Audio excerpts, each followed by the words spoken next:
good evening. Welcome. This is Hot Edition. We're live from Abata Desawe Kanda. Also live on Kesmi 107.1 in Tamale and beyond. We're live on W 93.5 in Wa and beyond this evening. Here on Hot Edition, the NDC releases its timetable for the 2026 internal elections. Stay with us. We've got details for you. Plus, the MPP is also ready to hit the streets tomorrow.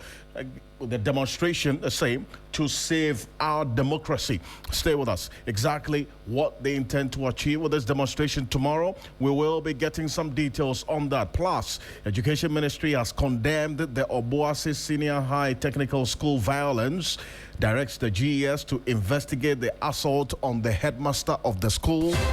We've got some disturbing videos to this effect. Stay with us. The some 6 students have been arrested and the school has been closed down. Stay with us here on the Hot Edition. We've got details for you.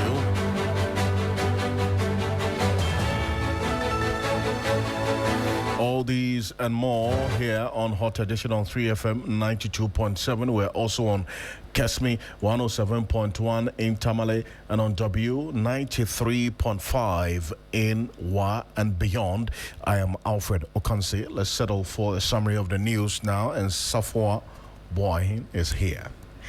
Thank you, Alfred. To our first story, where the New Patriotic Party, NPP, has called on the government to provide details on which taxes, levies or fuel margins are being reduced to fund the 2 cedis diesel relief, whether the estimated revenue loss has been factored into the 2026 budget, and what expenditure cuts will be made to offset the cost. The party also wants assurances that transport fares and prices of essential goods will reflect the diesel price reduction, clarification on whether the 1 cedi per litre levy will remain in place during the intervention period, and the criteria that will determine whether the subsidy is extended, withdrawn or replaced. Away from that, the headmaster of Obuasi Senior High Technical School, Abdullahi Zakaria, is recently or currently receiving emergency medical treatment after being attacked by students on campus over allegations that he buried a newborn baby.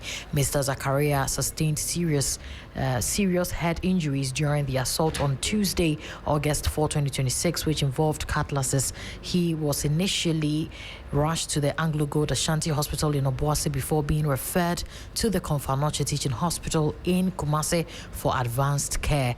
More than 2 years, to a third story now, where more than 2 years after the tragic killing of businessman and philanthropist Eric Johnson, resident of Jirapa in the Upper West region, have been immortalized his memory with the unveiling of a statue in his honor, celebrating a legacy of entrepreneurship, generosity, and community development. The memorial, unveiled by the Jirapa Youth Association in collaboration with the Anwele Foundation, stands as a permanent tribute to the late Chief Executive Officer of Royal Cozy Hills Hotel, popularly known as Jirapa Dubai. To a full story now, where the University of Ghana has defended its decision to conduct entrance examinations for applicants seeking admission into selected College of Health Sciences programs before the release of the 2026 West African Senior School Certificate Examination WASSCE results. The university, however, assured the Ghana Tertiary Education Commission (GTEC) that the arrangement is temporary and does not replace WASSCE as the principal basis for admission. The university's response follows a directive issued by GTEC on July 2026, in which the Commission instructed tertiary institutions to discontinue the practice of making entrance examinations a mandatory requirement for admission. To our last story now, where the General Superintendent of Assemblies of God, Ghana, Reverend Stephen Wengam, is leading the executive presbytery officers of the church on a week-long apostolic and missions visit to the Gambia. Other members of the delegation are Reverend Godwin Tito Ejay, Assistant General Superintendent, and others will be visiting the Gambia. And this is where we end our news summary segment. And over to you, Alfred. So far, thank you. There's more news you can find on 3news.com. Make some time and visit 3news.com. This is Hot Edition. We're live on Kesmi 107.1 in Tamale and on W 93.5 live in Wa and Beyond. Now, some news we've been following for the most part of today. The headmaster of the Obuasi Senior High Technical School, Abdullahi Zakaria, is receiving treatment at the Convanoti Teaching Hospital in Kumasi after he was allegedly attacked by a group of students following claims surrounding the alleged burial of a fetus. Now, according to reports, tensions escalated on the school campus after some students alleged that the headmaster had been seen burying a fetus in a nearby bush. Now, the students further claimed the incident was connected to an alleged abortion involving a student. Sources familiar with the incident have been speaking to us that the allegations sparked outrage among the students who reportedly mobilized in the early hours of today and confronted the head teacher. He was allegedly assaulted during the confrontation and sustained injuries that required urgent medication and that also some medical attention. As we see now, some school property was also vandalized during the disturbance. The injured head teacher was subsequently rushed to the Convanoti Teaching Hospital, where he is currently receiving treatment. His condition has not been officially disclosed. Meanwhile, we know that police have deployed in large numbers the personnel to the school to restore calm. The latest that we're getting from there is that the school has been closed down as we speak. The Education Ministry has also issued a statement condemning this particular incident. We have a copy of the story. If you go on our Facebook page right now, at 3FM927, we're showing you this video of this attack by the students on the head teacher. Go on our Facebook page at 3FM927 right now. Also on YouTube at 3FM927, we have a video of the students. That video that was captured by one of the students themselves, beseeching the headmaster's, that's his house or the quarters where he lives, and assaulting him with that allegation of what he had been involved in. The police have moved in. The school has been closed down. We understand some 6 students have been arrested as well as we speak. That's the information just coming through right now. The Obuasi Municipal Assembly has ordered the indefinite closure of the Obuasi Secondary Technical School following the violence. And also some 6 students have been picked up. And let's go on to telephone right now. And if you go on our Facebook page, you'll see that this video of this attack by the Obuasi Secondary Technical students on the headmaster. It's at 3FM927. We're showing you that video live right now. Thomas Musa Tanko is General Secretary of the Ghana National Association of Teachers. NAT is joining us on the telephone. So Tanko, good evening. Good evening, my brother. I can say, and together with your staff and team members. Thank you so much for agreeing to talk to us. I mean, this certainly will be troubling for you. It's coming to add up to the many incidents of teachers, head teachers, being at the receiving end of beatings, violence meted out to them by the students. I mean, have you seen this video, and how is the National Association of Teachers also reacting to this? Oh, my brother, once again, good evening. This is not only disturbing, but unfortunate that in an institution where you are preparing and training future leaders who will soon take over the baton from their forebears behaving this way. The question everybody is asking, what is the hope and expectation that is there for this particular country of ours? It is just unfortunate. You see, it is just unfortunate. And the earlier we all come together, this time the issue of blame game, where somebody will say this person is doing, no.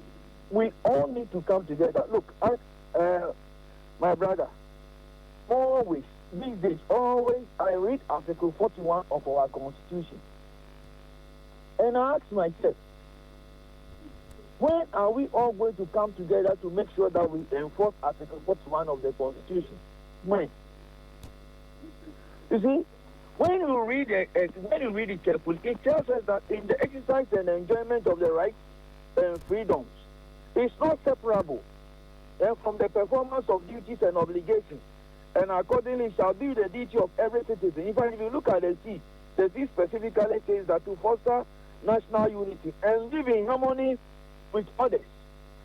When are we all going to work together to draw attention as a people that, look, we cannot always be talking about right without looking at our responsibility to Mother Ghana?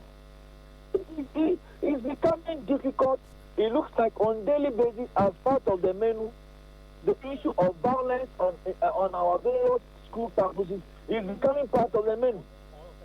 And I think the earlier we all come together to find a solution, the better for all of us. And I'm happy for the gathering at Sunyani. What really happened there was good. Let us find a way out of this particular thing as soon as possible. I am deeply worried and disturbed about happening. And I always ask, and I just suppose what is happening within the context of Article 41 of the Constitution.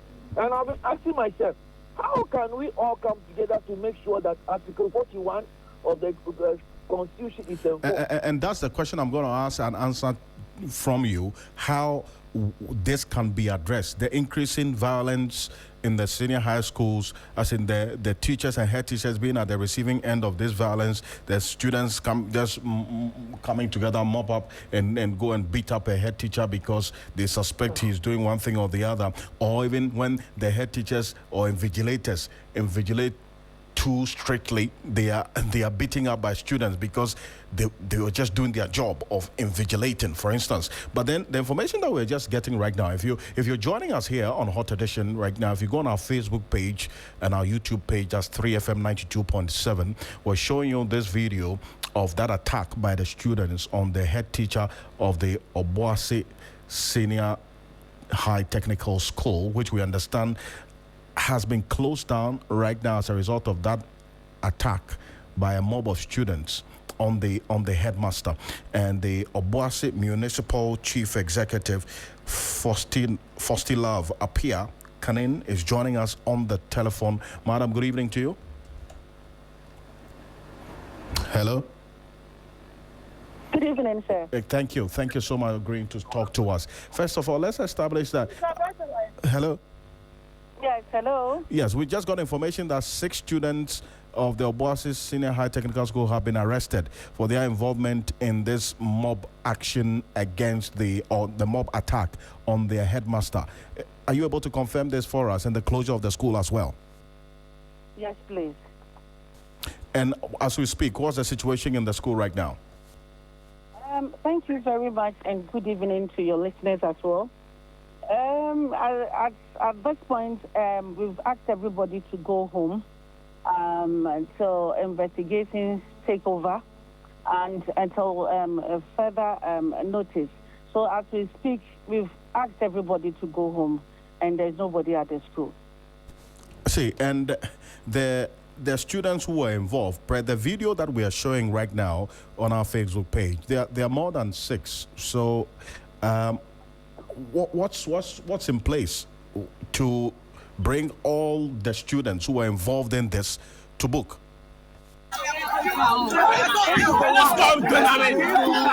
It's going on, and I know by the grace of God and good work of the municipal securities, everything is going to be fine. Everybody will be brought up to book, and the perpetrators will be brought up to book. And so that is what we are waiting for now. I see, but these 6 students who were picked up, where were they picked up? When were they picked up? Are you able to give us some more information on that? They were picked up from the school yesterday, I think dawn around 1 a.m. And so interrogations and investigations are going on, like I said. And so if the police are done with their investigation so far, they will release everybody to go to their parents. I see. And how about the head teacher? How's he doing? What's the extent of the injury from what you know? Yes. As we speak, initially when the incident happened, he was sent to Engulfed Asante Hospital. As we speak, he's now with the Anoti Teaching Hospital for treatment. I see. But what's the extent of the injury that he sustained? Well, for now, I can't say anything about it because we were about to go to the hospital when we were told he's been transferred to Anoti Teaching Hospital. At the moment, we've done so many calls. We've called the regional minister, and he's in good condition, and they are treating him there at Confornation. I see. And any indication of how long the school will be closed for? Thank you very much. In fact, that discussion will be with the Director of Education for Ashanti Region and the Director of Education for Obuasi Municipality and the security and myself. I see. But then, as you speak, there's an indefinite closure of the school. Has this ever happened before? The school, does it have this history of students also beating up teachers? Because there's another report that this is not the first time students are beating up teachers in that school.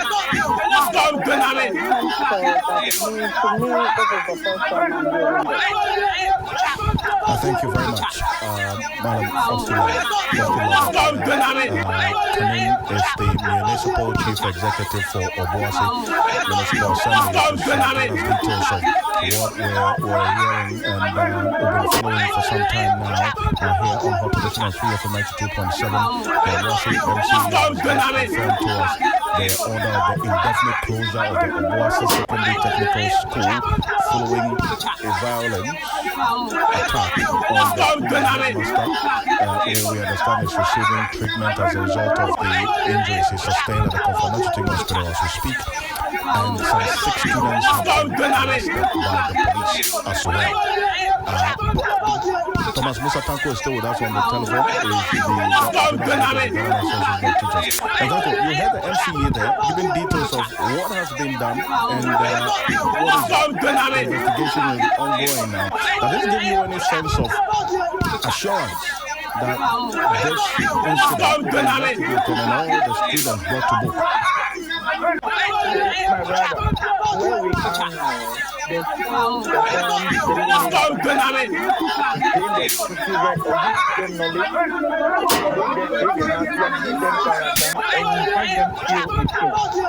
it looks like the focus now is more on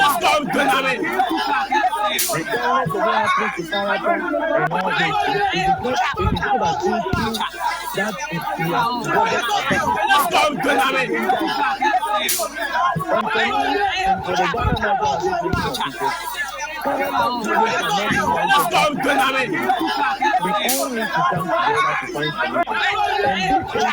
find solutions. And these things are becoming too many. And as early as possible, we need to come together and get it done. My brother, I am overwhelmed because what the students want. Exactly when you are going to school, then you are armed. I thought the students, when they are going to school, they must be going with books and all that. Now you go with who are you going to school? Are you going to, are you in any war where you are going to fight for the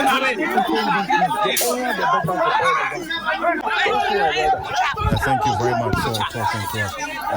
Thomas Musa Tanko is the General Secretary of the Ghana National Association of Teachers, NAT there. If you're just joining us here on Hot Edition on 3FM 92.7, also on Kesmi 107.1, in Tamale on W 93.5, in Wa and beyond. The news we've been bringing you so far, the violence in the Obuasi Senior Secondary Technical School, which has led to the closure of the school as we speak indefinitely. 6 students have been picked up. The Education Ministry has issued a statement on this matter right now, which we have a copy of that statement. If you go on our Facebook page, we put that statement there, giving details of what the Education Ministry has decided to do going forward to be able to deal with this continuing cases of violence and indiscipline in the various secondary schools. The Education Ministry says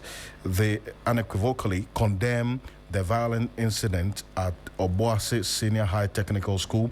The ministry considers this act of violence and lawlessness as reprehensible and criminal. Such conduct has no place within Ghana's educational institutions and will not be tolerated under any circumstance. The Honorable Minister for Education, Haruna Idrisu, has directed the Ghana Education Service to immediately take up the matter, commence a full investigation into the disturbance, and apply the appropriate disciplinary action against all persons found culpable in accordance with the laws and regulations governing the education sector. The ministry wishes to state unequivocally that discipline remains the foundation of quality education and wants to assure the public that it will continue to work closely with the Ghana Education Service and other relevant state institutions to uphold discipline. So this is a statement that's just come through from the Education Ministry, and Daniel Fenyi speaks for the Ghana Education Service. Is joining us on the telephone. So, Fenyi, good evening. Alfred, good evening. Now, I've just run through the statement that the Education Ministry has issued and the directive that the Minister has given to you to apply all the sanctions to ensure that anybody or any student involved in this is brought to book. What have you done so far? Indeed, let me say a very good evening and thank you for the opportunity. Let me mention that we accept the Minister's directive in good faith. This is one of our own who has been attacked. It is very unfortunate. As Ghana Education Service, we condemn it. We urge students that this is definitely not the right way to do, especially at a time when we do not encourage even teachers to beat students when they misconduct themselves. Investigations have already been initiated. As we speak, the Deputy Director General, together with some management members, are in Obuasi at the moment, because when we saw the videos and we saw the severity of the assault and the attack, we saw blood all over somebody who is supposed to be leading the institution. We couldn't have sat and looked on concerned. So they are there. Investigations have started. We anticipate that the districts and then the regions will collaborate and provide us with the needed support to identify the persons. The good news is that some of the students who participated in this, we are hearing, have been arrested. About 6 of them have been arrested. Because quickly the police came in and made sure order has been restored on the premises, the school premises. Again, the headmaster is also receiving some medical attention. We extend our greetings to him. We wish him speedy recovery, and we assure him of the support of management throughout this tough period. The school has also been going down temporarily, pending the investigations into the issues. So these are the initial steps that have been taken. But as time goes on, and investigations also unfold, we may take some more decisions based on the outcome of the investigation. But at the moment, these are the initial steps that have been taken. All right, thank you very much, Daniel Fenyi, and is one that will follow up quite closely to get to the end of this matter, especially because the Ghana Association of Teachers, as well as well-meaning Ghanaians, have continuously condemned the involvement of students in this violence, which is increasing across the various campuses in the country. But he speaks for the Ghana Education Service there. But away from that, the Functional Executive Committee of the NDC at its meeting held has directed the release of the timetable for the party's 2026 constituency, regional and national elections. The timetable provides a comprehensive roadmap for the conduct of the party's internal elections, covering the various stages of the electoral process, including the opening of nominations, filing of nominations, vetting of aspirants, appeals, balloting, and election at the constituency, regional, and national levels. Now, we have a statement to that effect. If you go on our Facebook page, you will get to see the full details and the full complement of that statement as we received from the NDC. But before we get into Rashid Tanko Computer, who is Deputy Director of IT and Elections for the NDC, for the NPP, they are getting ready. In fact, they're planning of a nationwide demonstration tomorrow, August 6th, accusing government of undermining Ghana's democratic institutions. Is set and ready to take off. The protest, dubbed Democracy Under Attack, is set to begin at 6 a.m. at the Supreme Court and end at the Jubilee House. National Youth Organizer of the NPP, Henry Anabuachi, addressed the media earlier today on preparations.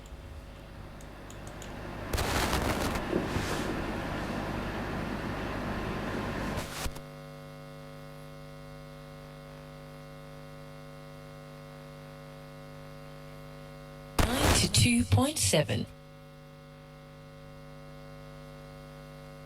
Track and publish month by month the collections of the energy sector of all prices against the exchange rate, so that Ghanaians can see for themselves how much we will engage the transport unions, industry, and consumer groups directly and place.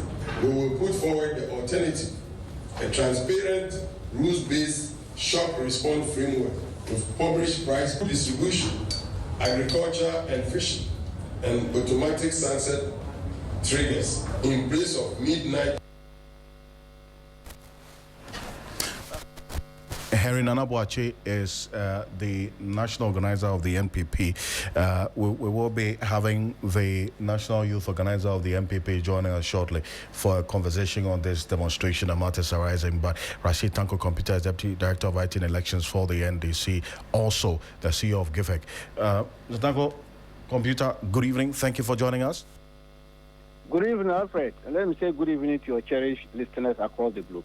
The NPP is ready to hit the streets tomorrow. They say that you, the NDC, over the last 1 year and 7 months you've been in office, you have engaged in acts that undermines Ghana's democracy.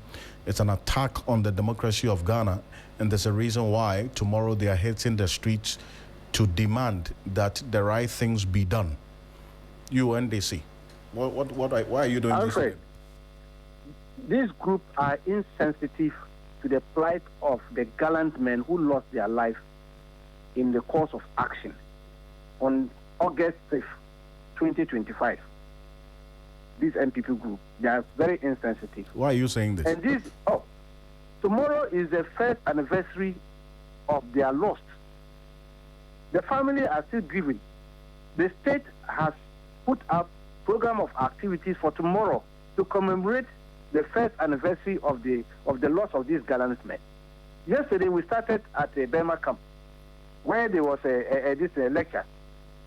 Tomorrow there's going to be interdenomination prayer for them at UPSC, and there's another program at Ministry of Defense to unveil a bust of my former boss and all that. So tomorrow is a solemn day, 1 year anniversary of the loss of these people. And this group will go and organize a demonstration for that same day, expose the hypocrisy of them. It means the kind of crocodile tears they were sharing when they died in August was not genuine.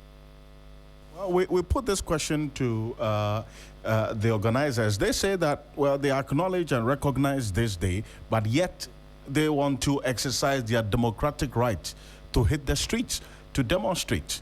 So why do you have questions about that decision on a day like this? Alfred, if any of them had lost their uncle or father among them, will the person go today and demonstrate? If the person has lost his mother, you know, Ghanaians, the way we cherish our dead, it's part of our culture and tradition. When we do 1 week anniversary, we do the funeral, we also do 1 year anniversary. That is how we respect the dead. In any case, we are nobody's worried about this thing, but they are exposing themselves. And we are talking of we are Muslim freedom of speech. Under their watch, you the journalists, wearing chairs away from this country. Wearing chairs away from this country. People ran away, journalists, just to take care of their lives. Some could not run, they were killed. Under their watch, they were murdered. That one they didn't see. NDC didn't organize press conference or demonstration to hit the country and said the country was not properly governed. It's not about press freedom alone. They say the actions and inactions you've been engaged in is an attack on democracy and also the selective application of the law. So it's not just... Alfred, which action and inaction? They should bring it on. Well...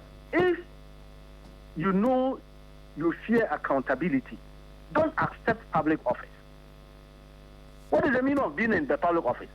Is the resources given to you, is this for you and your wife and children? It's for the state. And the state will ask you how you use it. And so you have left office and the state is asking you how you use the resources, and that one you say selective justice. How do you call this selective justice? You had 8 years to prosecute some officers. There are banding names around that we came and the Attorney General entered Nole Pozekwa to get them out. 8 damn good years. You couldn't even prosecute one of them proper. 8 years.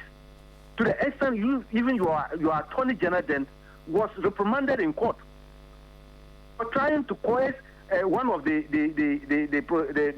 being prosecuted to say something against one of them. It was in this country. We all saw it. What are they talking about? They've lost all the moral authority to talk about issue of this nature. Well, under their watch, the judiciaries were being bastardized to the extent that their own national security minister, Honorable Kandapa, had to call on the judiciary to stop that kind of one-way ruling they were doing, because their government was not interested in that kind of one-way ruling. Well, so hold on a bit for me, Rashid Tanko Computer. All what you've been saying, Salam Mustafa, who is the national youth organizer of the MPP and one of the organizers, the lead organizers of the demonstration tomorrow, has been listening to you on the other line. Salam, good evening to you. Good evening, Alfred. And thank you for agreeing to talk to us. First of all, Rashid Tanko Computer is on the other line. You've been listening to him. There's a question he asks as to why you are organizing this demonstration tomorrow on a day when the nation is marking a 1-year remembrance of the passing of the 8 gallant Ghanaians who died in the helicopter crash. Alfred, good evening to you and your cherished listeners, and I'm sure you screen as well, so viewers across the globe. The president is currently in Jamaica, yes. Yes, president in Jamaica. He was so minded he would have been here to celebrate our gallant men on the same day, but he's in Jamaica chilling. Well, he arrives this evening. We understand he's going to be around tomorrow. We mourn the fallen heroes, and we have absolute respect for all of them. One of them was a personal friend to me, and he, the entire NPP family, mourn with His Excellency the President and the NDC when the tragedy struck somewhere last year. We put together a team to even visit the NDC national headquarters to commiserate with them. And the entire leadership of the NPP commiserated with the government and the NDC. So it cannot be that we don't have any regard for the memory of the late gallant men who died in the helicopter crash. But let me add, the lives of the people who died in the flood, the 39 people or so, is equally as important as those who died in the helicopter crash, that the following day the president was in white and dancing in front of the State House. Let's not appropriate and reappropriate at the same time. All deaths require the same level of reverence, and we give the fallen heroes the highest reverence they need. Let me also add, the respect and the memory of the fallen people, I am sure, deep down in my heart, wherever they are, they will turn in their graves as to what our democracy is becoming. Everybody will be shocked at what is happening in Ghana today, that essentially is a police state that you cannot even cough if you are a member of the opposition. A brother like Mutala Mohammed, who I've known for years, struggled in student leadership, all his life, a fighter, would not condone what we are seeing today. That this government is marauding, is callous, is guerrillas, and punitive. Well, they said that if you fear accountability, then don't take up public office. You're only being asked to account for your tenure in office. Nobody fears accountability. Let's put that on record. Anybody who holds public office must account. That we have said time without number. If the law is being used, let the law work. But when men appropriate the law and begin to act as if they are the law, that we have a problem with. We know the difference between prosecution and persecution. You cannot bring your member from America, somebody who ran away from justice, who has been prosecuted, short leave of the court, and travel to America and refuse to return, and the court passed judgment on her.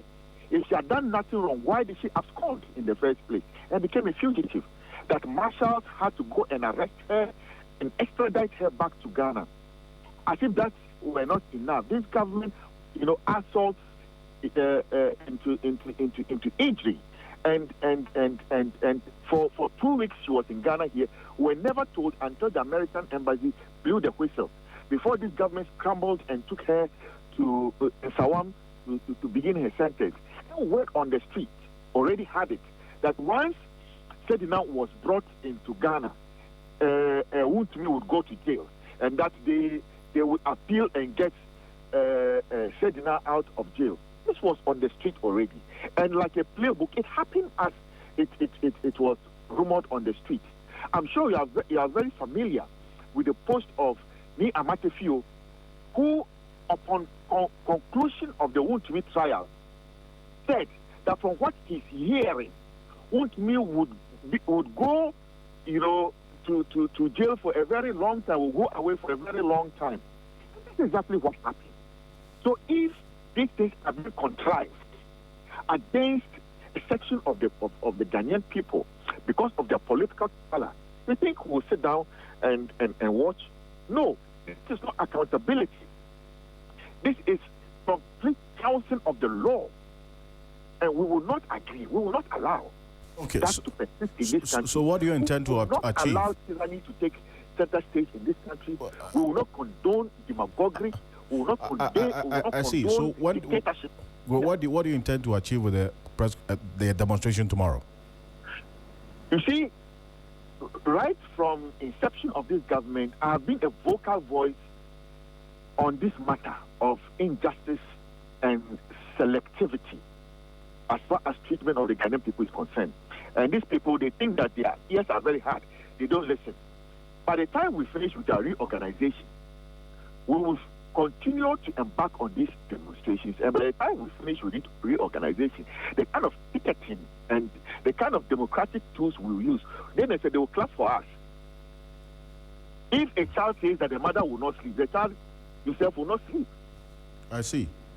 Yes. The child will not sleep. Okay.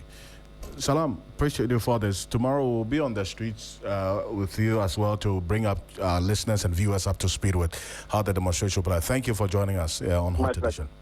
Now, so that's Salam Mustafa, but he's still on with us. Rashid Tanko Computer says if you will not allow them to sleep, then you also not sleep. That's why they are going on the streets tomorrow. Ghanaians will allow Ghanaians to sleep. And that's why we have given them the opportunity to sleep with their two eyes since we came into office. Because all those who are reckless in trying to disturb the peace of this country, we will change their sleeping place. That one is a fact. If you go about your business, you see, Salam is my brother. He's been going about his business. Nobody has chased him around. Nobody has invited him anywhere. Because he knows his left and right. He knows what to do and what to say. And so he's fine. Nobody is arresting him or asking him to come and answer questions. But those, if they cannot train them to behave like how they are behaving, of course the state will train them for them. it is the duty of the state to also train you. So if you are wayward, the state will train you.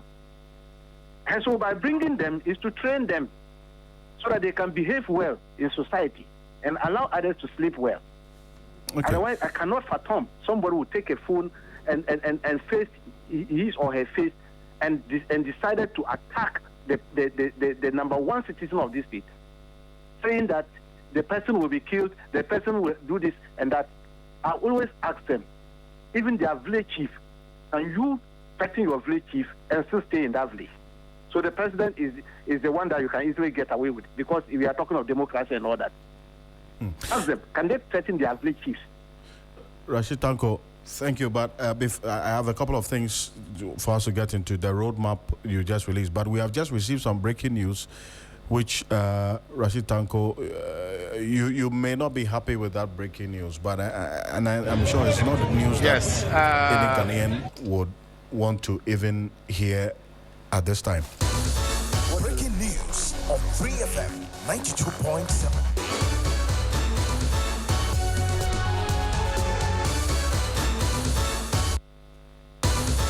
Breaking news on 3FM 92.7.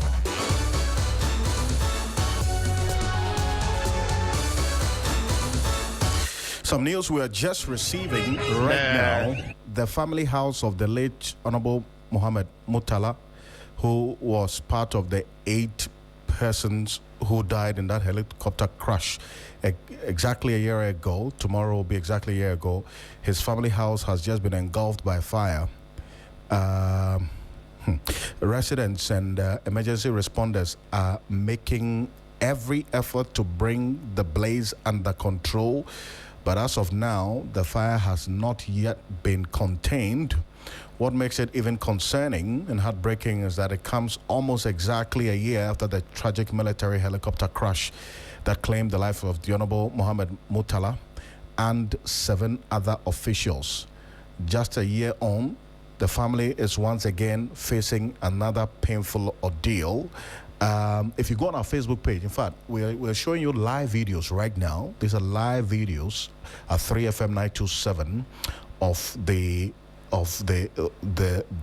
family house of the late Mohammed Mutala, who is the former or the late environment minister, who was also part of the 8 Ghanaians we lost to that helicopter crash almost a year ago. Tomorrow will be exactly a year. He was a member of parliament for the Tamale Central constituency.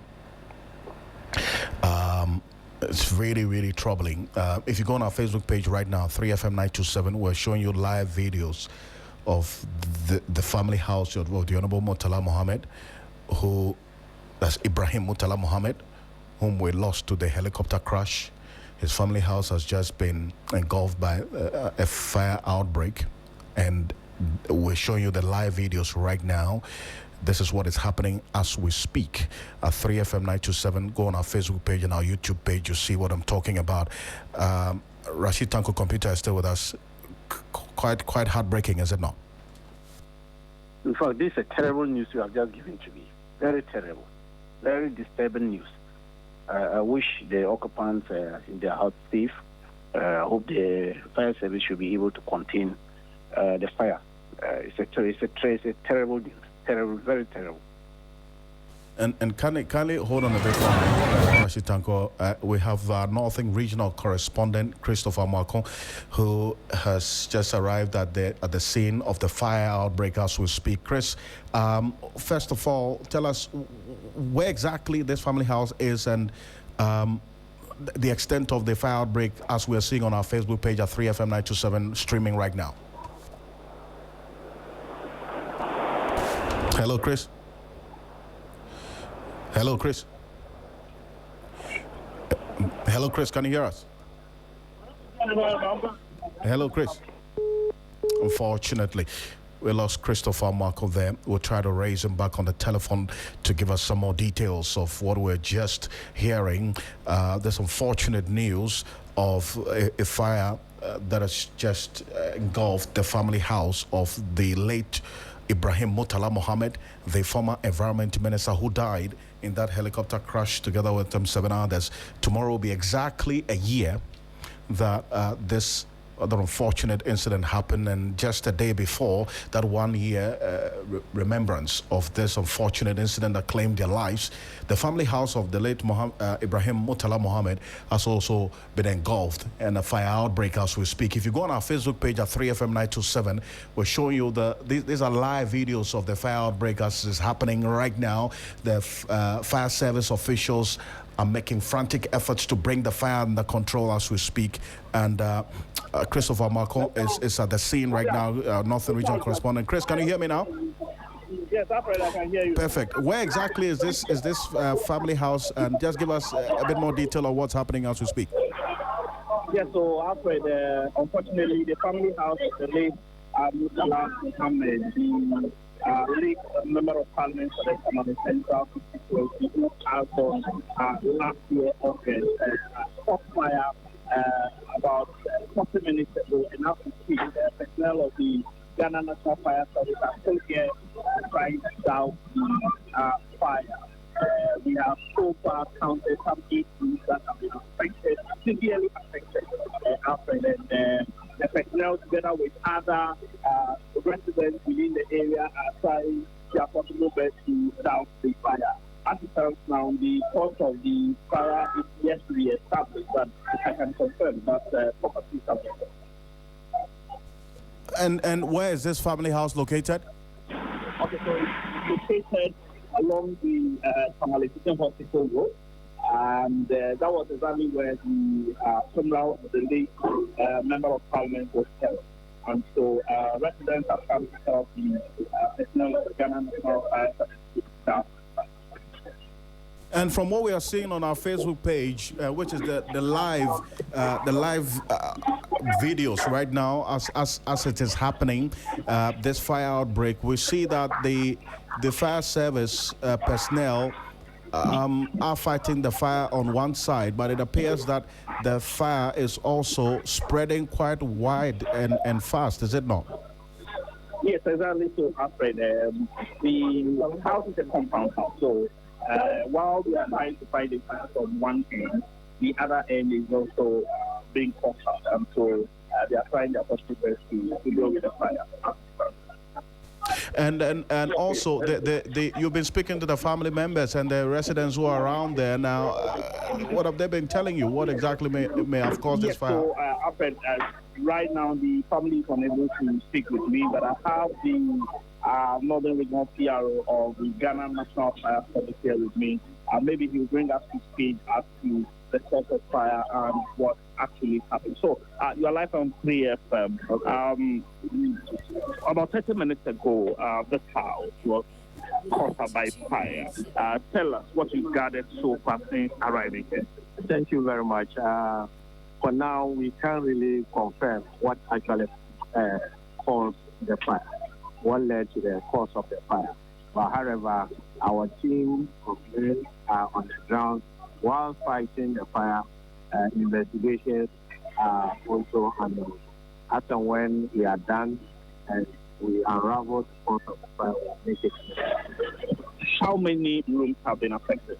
For now, we have been able to count about 17 rooms in all. And then we can say that 9 rooms are currently affected, while about 8 rooms have been salvaged by the mayor. Okay, so after you heard from the regional PR, 9 rooms actually, not 8, 9 rooms actually have been affected. And that's quite heartbreaking. And this is coming just a day before we mark the remembrance of his passing. Was the family also preparing to mark or remember this particular day tomorrow? Yes, exactly. So after the family was preparing to mark the 1 year anniversary of this unfortunate incident. Unfortunately, it won't happen tomorrow too, but it will be within the week. Unfortunately, this incident has happened, and so the family will have to wait to that Thursday. This is just the family house. Currently, I'm standing just in the compound of the house where the funeral was actually held last week. And with what we are seeing right now on Facebook, and let me just remind our listeners that we are streaming this fire outbreak live on Facebook, the fire outbreak that has affected the family house of the late Ibrahim Mutala Mohammed. I see someone climbing an electric pole. What is happening there, Chris? Okay, so these are people who are trying to help the fire down the fire. The issue is that the house, like I said, is a compound house. And so, looking at how the fire started and when it started, they will have to get access to the place that is seriously affected so that they will deal with it. And Christopher, appreciate you for this. Thank you so much for this update. Christopher Macon is our Northern and Savannah regional correspondent, giving us updates of what's happening as we speak.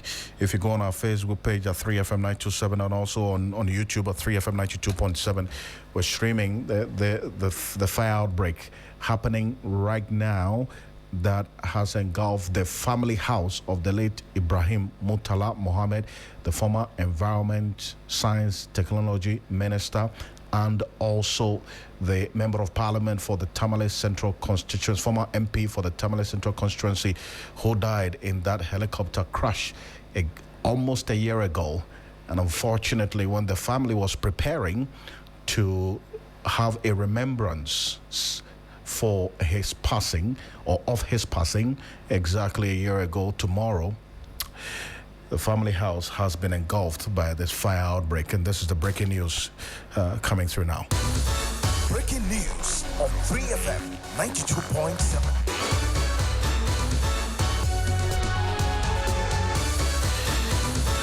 Rashid Tanko Computer is still with us, Deputy Director of IT Elections for the NDC and also a CEO of GIFEC. Ms. Tanko, we've got some detail as well.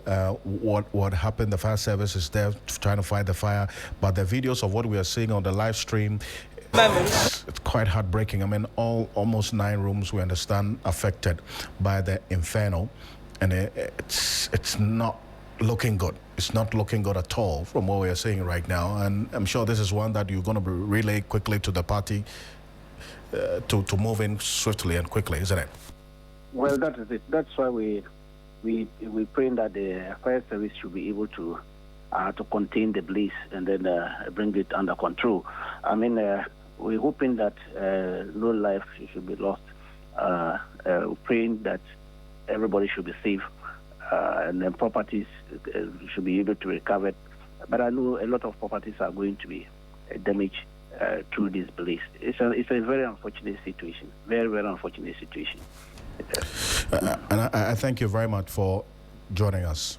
Thank you so much. It's a pleasure, my brother. Appreciate it. That's Rashid Tanko Computer, is the Director of IT and Elections for the NDC.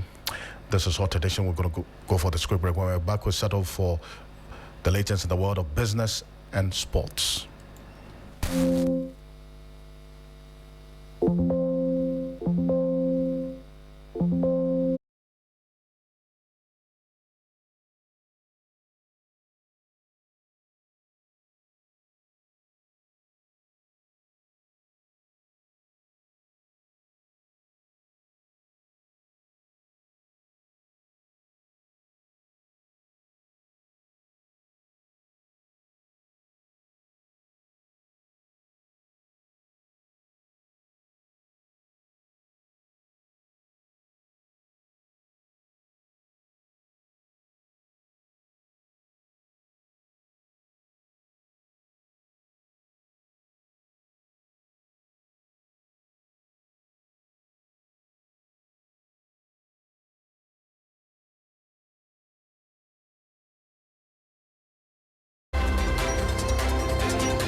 Hello, good evening, and welcome to the business segment on Hot Edition on 3FM 92.7 with me, Bismarck Hausa. Coming up, International Monetary Fund, IMF warns youth unemployment in Ghana remains stubbornly high at 30%. We'll bring you details and other stories shortly. Please stay.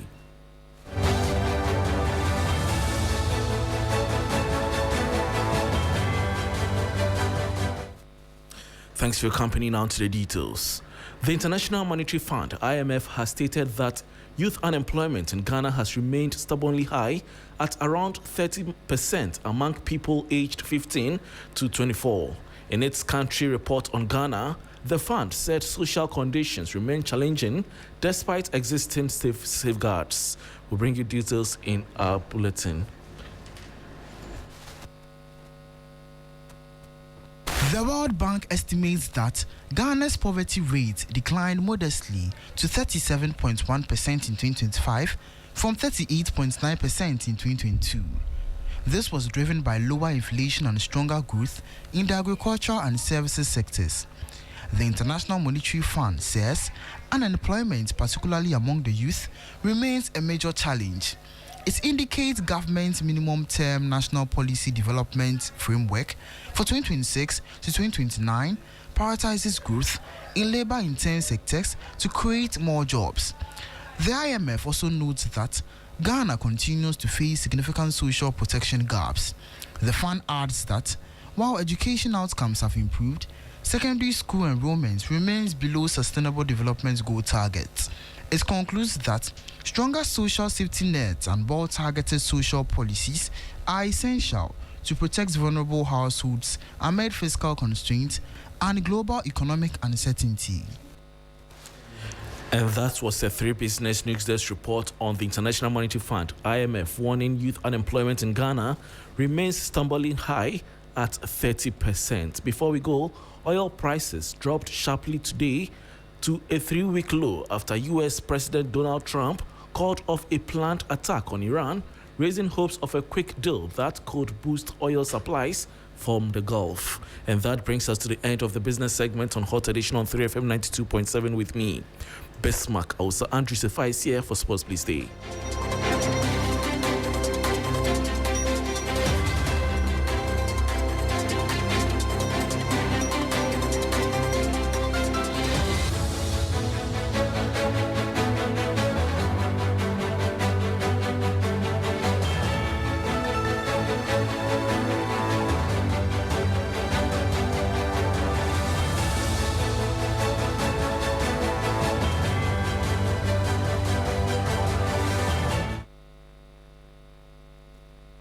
Hello, good evening and welcome to the sports segment here on Hot Edition on 3FM 92.7 with me, Andrew Sefa Bamfo. Let's start off from the camp of the Black Stars because midfielder Caleb Irenchi is expected to join Coventry from Norgeland in a deal which is worth up to 30 million euros. My colleague Mutala Yakubu provides more details in the following report. Ghana football because a 20-year-old Ghanaian midfielder Caleb Irenchi is set to join Premier League new boys Coventry City. Now, reports coming in is that Coventry and Norgeland, that is the Danish club that Irenchi plays for, have agreed a deal worth 30 million euros. Now, Caleb Irenchi, remember, was born in Ghana, in Bechem, somewhere in the Afro region, before he joined Right to Dream Academy at age 11. Then, when he was 18 years, he was transferred to Denmark to play for Norgeland, where he had a trial.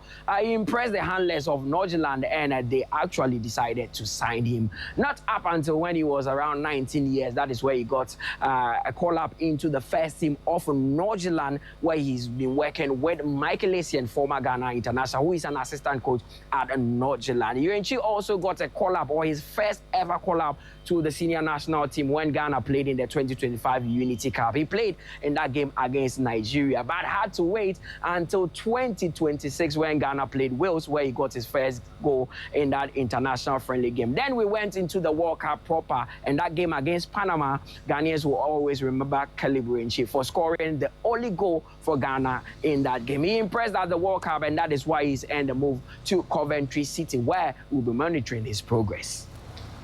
And so that was a report by my colleague Mutala Yakubu on Caleb Irenchi. More on Caleb Irenchi, he's set to be signed officially and announced by Coventry on Thursday. And he's also expected to fly out to Denmark and complete his medical examinations later today. Bringing an end to the sports segment here on Hot Edition on 3FM 92.7 with me, Andrew Sefa Bamfo.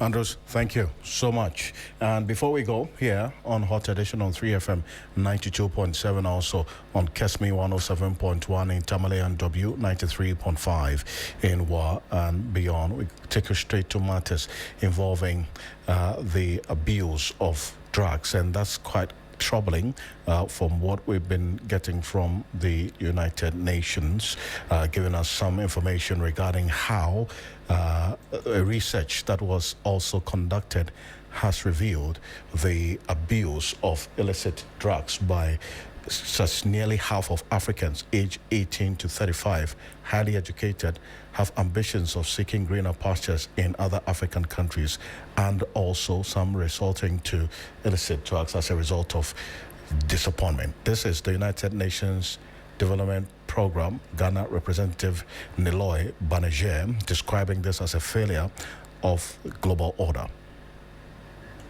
Fundamental level, I will not migrate if I have opportunities.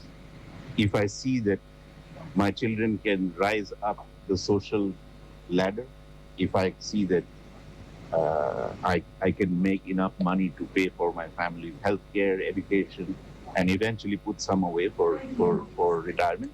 Right. If I see all those opportunities, I wouldn't happily migrate. Everyone wants to stay home. Everyone wants to be near grandma, grandpa, and parents, brothers and sisters. So even as a migrant myself, I work overseas and I miss being with family on many occasions. But you wouldn't migrate if you found all the best of opportunities and possible your social aspirations are met. So here, this is where I think collectively as the global order, we have failed. It's a development failure. Chief Executive Officer of Afrobarometer, Joseph Asunka, says the report calls for realistic African collaboration to provide economic opportunities for young people. Point about migration. We have seen that the data that show most of it will have lots of Africans wanting to leave their own country. And a lot of it is driven by economic factors. And I think the core thing comes down to governance. So governance, especially economic governance, creating opportunities for young people to be able to thrive. But I don't think we should focus on just country-level engagement. I think Africa needs collective action. Chief Executive Officer of Afrobarometer, Joseph Asunka, ending Hot Edition here on 3FM 92.7, also on Kesmi 107.1 and on W93.5 in One Beyond. Join me at 10 p.m. on TV3 for Ghana Tonight, which is also going to be live on 3FM 92.7. I am Alfred Okansi. On behalf of the rest of the team, the Six is Don Ulo, Richard Brightado, Roslyn, Tofik. The drive continues. Good evening.